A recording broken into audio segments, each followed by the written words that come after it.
the emotional aspect. So when people think of spirituality, they think, oh, I should be able to just tap in and, just because I want to. And it's like, you could want to, but you might have too much going on in your head, or you might be going through so many emotions. And as women, we generally suction everything in. We're like emotional sponges for our families. Even just coworkers, women just tend to flock together and just dump on each other, you know what I mean? Absolutely. And so if you're not like tending to yourself constantly, but I mean, I don't even tend to myself constantly, so I can't imagine somebody that doesn't do what I do on a daily basis. Like, I wake up and I breathe and I live this way, and I still can't keep myself clean 24/7. And so in order to even be able to tap in the way that I do, I have to have a clear mind. Even with my body, I have to have a clear mind. Everything starts with the mind. How are you going to protect yourself physically and spiritually if you don't have control of your mind? And so it all starts there. I know before I was even able to tap in, I guess I didn't realize that I was pretty much drowning in guilt. I felt like I wasn't, I had guilt of, I should be in a better house. My kids should be living a better life than me, but I feel like I'm not giving them the life that I had, because I feel like I had a great childhood, with my parents and, everything like that. So, a lot of comparing and contrasting and feeling inadequate in areas, and then, just internalizing that, because I'm not expressing that to anyone. I'm keeping it to myself. I'm not talking about it because, I was prideful. I don't want anyone to know that I had any dents in my armor. And so that translated into just a lot of outbursts because I wasn't taking care of my mind, and I wasn't expressing myself. I wasn't feeling myself. I was trying to numb myself. And so I wasn't able to hear God. I couldn't hear or feel anything. Like, I couldn't even feel love, like real love. Or when I thought love was love, it wasn't, And so, and then more of that was just pouring into me to the point where it's just like, I was lost. I can't hear God. I can't hear myself because I'm just plagued by these emotions. And so learning more about therapy, I'm realizing like that should have been my first step to, take control of my life. But spirituality came in, and then it was like, okay, by the way, you need to go to you need some therapy too. But and I don't think it's a problem to combat it, for multiple angles. So I brought this visual of the autonomic nervous system because sometimes we hear about chakras, and for those people who don't who need the science behind things, this is all like basically the same thing. So you have this system which is helping you maintain like homeostasis, so that stable equilibrium that I'm talking about, or that I mentioned earlier. But this nervous system is a fundamental part of your digestive system. It regulates the pace of your heart. It regulates like the dilation of your blood vessels and your blood pressure. It helps you like regulate your body temperature, your reproductive organs. So just like these energy centers here in our body, it's like our spine is connected to the organs, connected to these nerves. And so just like when Ebony or Michelle or Tina might tell you that one of these chakras is out of balance, it normally correlates with something in the physical body as well. Right. So 9 times out of 10. Yeah, you may feel it. And sometimes we ignore, the feelings. We like, I don't have time to go to the doctor. I may not have insurance. I may not be one to deal with the finances. That's, the financial expense that's going to come along with that. And so we ignore those things, but the body's going to tell us or try to signal to us. And then the problem is, like, we have to know how to communicate our needs. We have to know that these are just hormonal responses of a perceived threat of some sort. And so being able to determine, okay, am I really at a threat? That's why we hear about fight, flight, freeze, because we're trying to determine, is this a perceived threat? Is it a real threat? Checking the facts on our emotions, helping us adapt and adjust to whatever's going on. and then motivating us to shift from sometimes that survival state, because sometimes we just go into, you know, our basic needs instead of, you know, self-care, coping. What does that even look like? And so the last time I was here, we were all talking about how like coping and self-care differs. And so we think that, you know, sometimes getting our nails done, getting our hair done, going on vacation is coping, but really that's self-care, because coping helps us in the moment, like in real time. How are we going to get through this? How am I going to stay at work? You get slapped right now. What are you doing about it? You're going to go get your nails done. Like, what how are you coping with that anger in real time? And us mothers, we have to bottle everything in. We have to constantly have control. We got to have poise. We got to seem indestructible, you know what I mean? Indestructible. And you know, it really just takes a toll on us. And then we're so focused on how we feel and making sure that we're happy and in a good mood, that we sometimes lose sight of our kids, you know. It could be what they're getting into, it could be how they emotionally feel. Like, you don't even realize like how far away they are until they are far away and you're trying to talk to them, they won't even talk to you anymore. Because, you know, that's what I did. I was always so angry. And so I was angry so much that my kids are like, let me back up to where it's like I have to beg them to tell me like what's wrong, like what's happening. I'm not angry. I'm worried. I'm concerned. And you might feel that I'm angry because I've always just been irritable and angry all the time. So now I'm just repairing the damage that I've caused. This is child trauma. You know, I might not be beating them with a bat or anything, but it's still trauma that they grow up in, and they bring that into their relationships. They bring it into their friendships. They let people take advantage of them because they're looking for that love, or they're just letting anything influence them because we're absent, because we're so stressed and we're in our own matrix. And I think also too, as being a mother, you know, you want to try to be able to find that balance of controlling your emotions, because they are our children and they feed off of our own emotions. And so, you know, like everybody said, you know, just trying to be able to connect with your children or your child. And, you know, for you it's frustrating because all you want to do is be able to understand and be able to help them, but your emotions might be so strong because, again, it is very common for us to bottle things up because we're the leader, let's say, like our kids, you know, our significant others maybe be looking to us for that strength, and sometimes we kind of forget ourselves, like, you know, all right, you know. And there's been multiple times where I've caught myself where my son, you know, has felt the anger off me, but I'm not angry at him. I'm just trying to understand and be able to connect with him so that I can help him. And sometimes I kind of have to give myself kind of like a self-inner check on like how my emotions, on how I even approach my children too. So it's you know, it's definitely a balance to work through and to figure out, for sure. And it's not easy. It isn't. I mean, that's life, right? Like that's real stuff right there. So And I sent Ebony something I saw online, and it was talking about like the comparison traps of motherhood and how we sometimes feel like we have to, you know, be able to capture every moment and everything, you know, be presenting well. And we have to be, you know, living in these beautiful, well-decorated homes, and our lives have to seem exciting. Like, what am I doing with myself if I'm not traveling, if I'm not, you know, having girls' trips, or if I'm not married? Sometimes people make parenting look very easy. You know, they're always everywhere with their kids, super involved in all these extracurricular activities. The kids seem so talented and smart and, you know, successful. You're like, how are these kids? You know, what am I doing with my life? Right.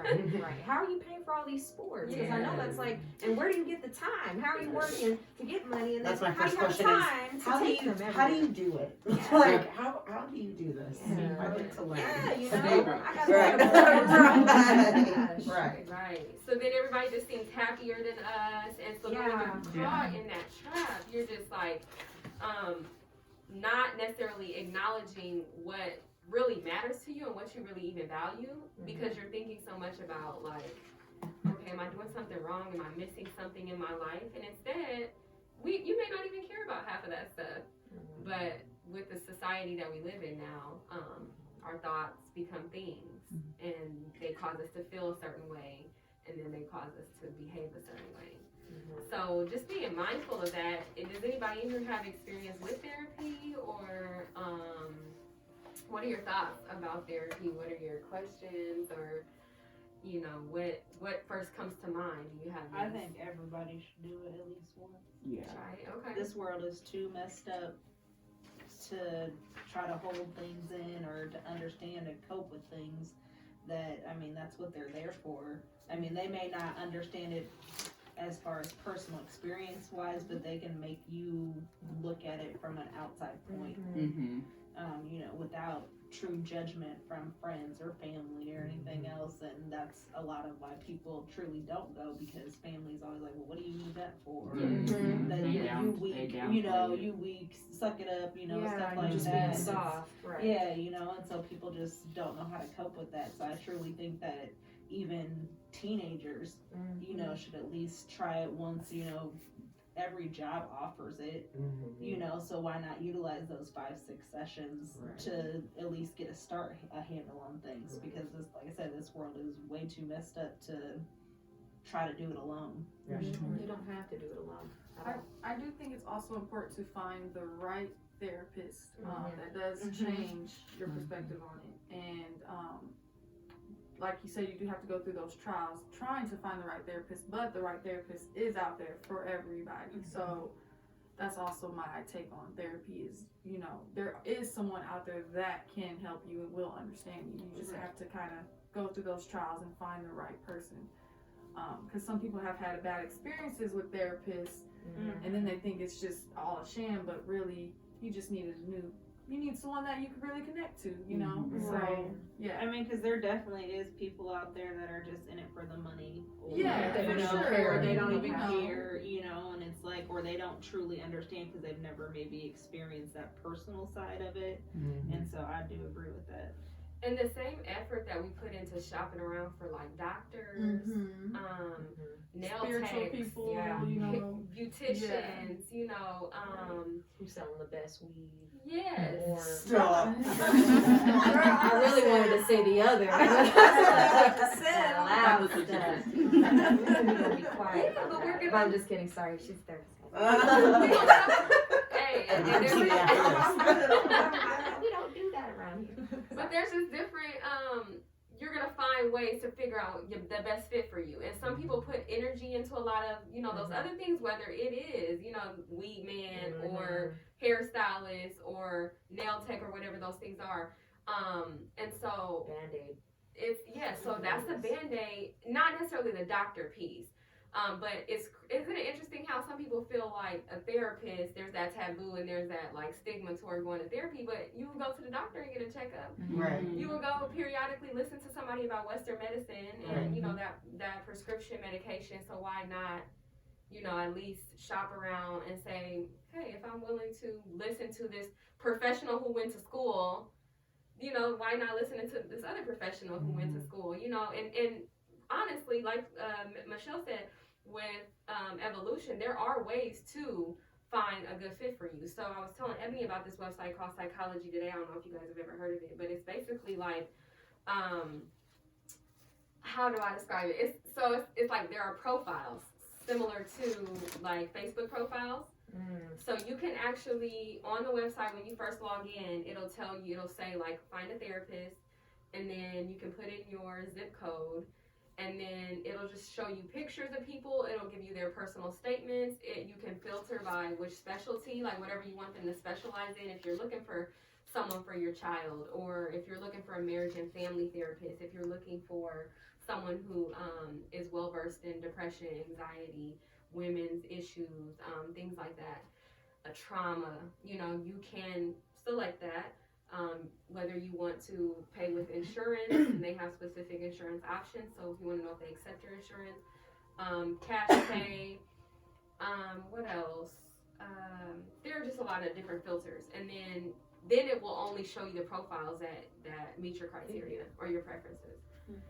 And so from there, then you can, send them an email and you guys can start the process. The first session is usually an evaluation. They're going to ask you a lot of questions about your health history, your trauma history, they're going to ask you about, listen, it feels like I haven't done an eval in a long time. There's just a lot of background information that's needed. So then they're not constantly having to stop the sessions moving forward to say, okay, catch me up on this. Hold on, what are we talking about? Who's this? What's that? And so then they have that information stored into usually a very secure database. And then from there, they can create like a treatment plan for you, just like a doctor. So you told me this is what's going on. You told me these are your symptoms. So this is the physical treatment plan. Well, a therapist is going to do the same thing. Mm-hmm. What are you wanting to work on? What are your treatment goals? And if you don't have any, sometimes they can help you devise those. But then from there, we just say, okay, well, moving forward, this is what I recommend. Like a doctor, these are my recommendations for the frequency of treatment. Mm-hmm. And it might start off weekly. And then at some point when you feel in a better space, or when, your practitioner feels like you're in a better space, then okay, maybe we'll go bi-weekly, maybe we'll go monthly. But it is, I know it seems like kind of absurd, especially if you have like a Reiki master or a sister to talk to, or same thing. Yeah, or a pastor or something like that. You're just like, why do I need, I have my people that I go to, but those people are listening. They may not be able to help you with the tools to actually like move forward, to help you kind of unpack some things, because sometimes we have no idea. Like I have these patterns, I have these pervasive beliefs, I have some things that are in my way that have prevented me from, maintaining employment, getting along with partners, being the mother that I want to be. Maybe you have some issues from your own parents, and so being able to work through those things and then move forward, it's a major step. I think what's also great about having a therapist too, that I've heard a lot of people talk about, when trying to get through things, like you said, whether if it's your pastor, if it's your sibling, cousin, whatever the case is, a lot of times people, feel a little bit better kind of fully diving deep and expressing what they're going through when it's not towards somebody who knows them on a personal level. That neutral. Right, it's party. a neutral, it's a neutral party, so it makes it a little bit more easier, and I mean, again, to me, I feel like with the day and age that we live in, the society that we live in, we are it's very emotional based, and people do easily feel judged. They do feel easily, pointed out, put on a pedestal, or whatever the case is. And I feel like talking to a neutral party makes it a little bit easier to be able to release all that emotion. Being able to really dive in, just to really, really self-reflect. And be honest. And to be honest. Yes. That's the biggest thing, honesty. And they're bound by confidentiality. We, that's our license on the line. So, while we're so comfortable talking to Facebook or talking to, Right. these people who have no, That's the last place you should. Yeah. And unfortunately, a lot of our kids these days, that's the first place that they go to. Absolutely. It's just gotten Yeah. more and more like when we were younger, it started like that, but now it's like that's the only way these kids communicate. Right, with each just other. through So, social media. And I think it's also a form of regulating, but it's co-regulation. So I had kind of jotted down because I can't, remember. There's so much off the top of my head. I'm like, I'm gonna. I feel like it's a We need the terrible place for information, kids, we need it though, all. because Yeah. it's just there's too much misinformation, too much BS on there that kids are so easily sucked into that they believe everything. And they're misguided. And they're misguided, and that I feel like it's terrible. It's so hard I though, agree. Yeah. especially when you can't be on them like 24/7. Yeah. So it's like I had to create just work. Like I have a workbook I brought in for you guys to even look at, but it's just like, I come home and I'm like irritated, but it's like they're glued to their iPads. But then it's like it happens to me too, because I could be like, Laying I in gotta bed do on the laundry phone, and do this, and then I'm on my phone just zoom in, zoom in, zoom in. I have to like say a spirit detector just to get me off of the dang thing. So I'm like, okay, I could get why my kids are glued to it because so am I. Who am I to judge them or tell them not to do something when I just laid in bed for 3 hours? It's been 3 weeks and I put these, the clothes away. So, I went through that recently. I gave he's only like 6, a little phone just to like play games and stuff. It doesn't really work. And he was like, asking for his phone every day. And I'm like, no, you don't need to be on it every day. He's like, well, you're on your phone every day. Yeah. Or he's like, can I put my phone by my pillow? And I'm like, why you want to put your phone? Well, you put your phone by your pillow. And I'm like, oh my gosh. You wake up, look at it. You go to the bathroom, you need it. Like, it's like literally if you have Cox service, you can turn it off. You can turn it off whenever you. And they're like all the scratches. Like, have you turned that internet on? Like, did you clean? Like, I got a checklist. Did you do this? And also too, like so my everyday job, I work in IT, so I'm around technology all the time, and I'm seeing all the new stuff. And to me, I feel like technology is such a blessing and a curse. But in that scenario, it's a blessing because I can set a timer every single day, Sunday through Saturday, to where my internet will shut off on all of their devices. I don't have to lift a finger, type of deal. And but it also too, it helps keep me in check because a lot of times I'll get caught slipping and I'll be like, oh shoot, and here it is 11 o'clock at night. My kid's sneaking on Fortnite, and I'm like, why are you on that? So well, you're on it too. Right. You didn't tell me to go to sleep. Right. I gotta tell you now. And it's a shame too, because with kids that age, you mentioned that you have a 6-year-old. I mean, they were born into this technology society, and us, we started away from it. Right. And still went hard in it. And it makes you realize, like, I'm trying to tell them something to do, but I'm not even doing it's it. Like every time they see you, you're on. You're it's like when your parents used to tell you, well, back in my day, I used to walk 6 miles. Do 4 feet of snow. All right, listen, we weren't talking about them. Now it's just like, well, I didn't have internet. We had Right. dial-up back then. Right. Oh, Lord, dial-up. I don't miss that. At all. My best memories. Yeah, so some of these handouts I even found because I'm working with girls right now at a nonprofit. Awesome. And so I like the way that it was actually this blog I found, and he described hyperarousal and hypoarousal and then dysregulation and how like we have a window of tolerance. So the way he described it was like if your window of tolerance you can think of as a river, and when you're floating down it, if the river narrows and is fast and unsafe, and as it widens, it's slow. And so you are more balanced and calm when the river is obviously widened and when it's slow. And so you feel relaxed, you feel in control.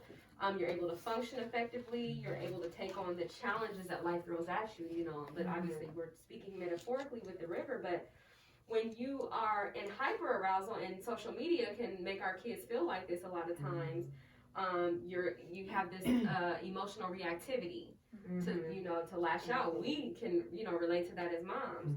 Feeling anxious, angry, you may want to experience wanting to fight or wanting to flee, and we know how some of that hyper arousal makes us feel, and our kids want to just escape.